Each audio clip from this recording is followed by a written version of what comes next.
Today, I want to share something that happened in my clinic. Not because it was dramatic, but because I was reminded once again as to how children work and how often, as adults, we miss that.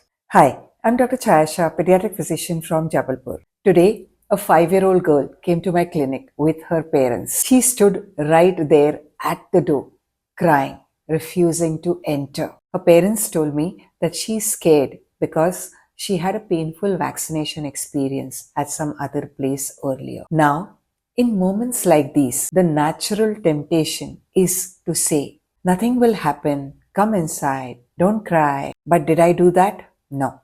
I didn't ask her to stop crying. I didn't even pull her in. While sitting on my OPD chair, I just asked her while she was standing at the doorway, "What's your name, beta?" Then I casually asked her, "Which country is she from?" I named various countries. She said no to all of them. Then I said, "Africa?" and she said yes. That was her first yes. Very slowly, now she walked into the clinic, still hesitant, still crying, still alert. She just refused to be examined. But what she did was she started playing with the toys kept in the clinic. So I let her play and I kept talking to her normally. I told her that your earrings are very cute. They match with your dress so well, and something shifted. She came closer to me. She also allowed me to examine her. And you know what?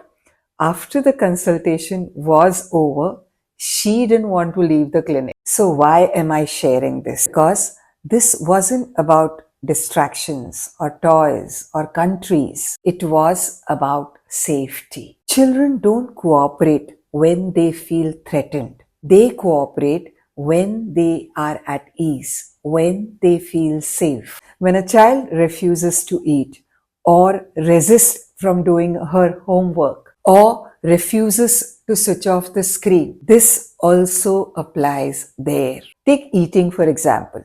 A child refuses food. What would parents usually say? Just have one more bite.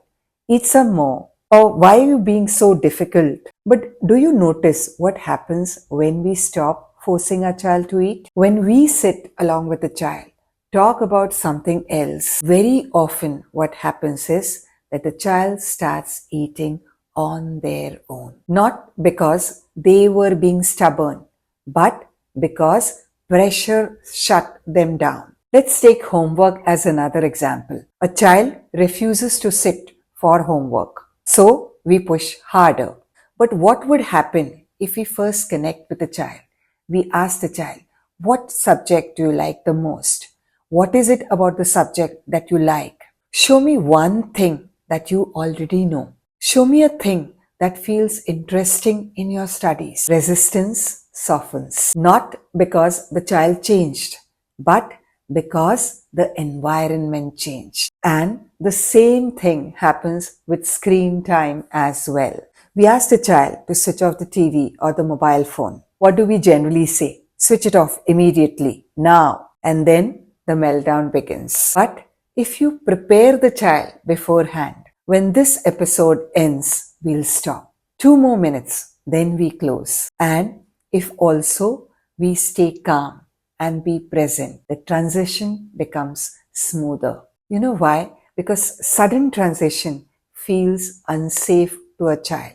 As adults, we focus on behavior, but children respond to emotion. We ask, how do I make the child listen to me? But a better question would be, how do I make my child feel safe right now? Because safety comes before learning, before cooperation, before discipline. As a pediatric physician, I see this almost every single day. The child who's most often labeled difficult often just hasn't felt safe enough yet. And once safety comes, cooperation happens naturally. You would not require any force then. So the next time your child resists, pause. Instead of trying to control the behavior of the child, connect with the child. Just like that little girl in my clinic. I didn't change her nature. I just change the way I approached her, and everything else followed. So remember, children don't need to be controlled. They need to feel understood.